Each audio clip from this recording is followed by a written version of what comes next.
Yo, what's up?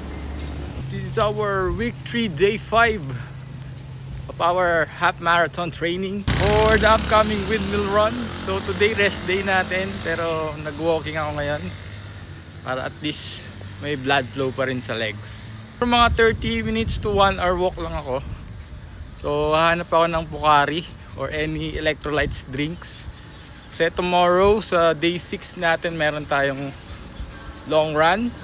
So magte-test tayo ng mga fueling gel natin tomorrow. Malaman natin kung anong effect sa katawan natin tsaka sa tiyan natin. Kasi last time, gumamit lang ako ng mga Vita Cubes, mga candies lang ginamit ko. Saka pinartinan ko lang ng Pocari tsaka ng mineral na tubig. So try natin tomorrow kung paano yung feeling ng nainom ng energy gel. So come and join me, let's have some walk para sa ating training. Let's go guys! Walk safe.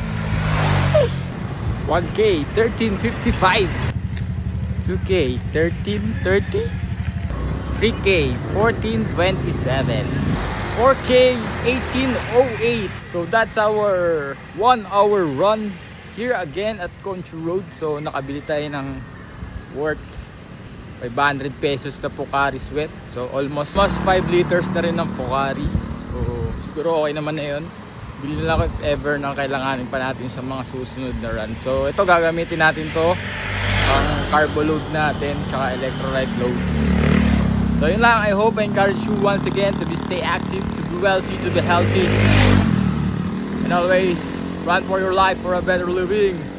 Let's go guys, peace.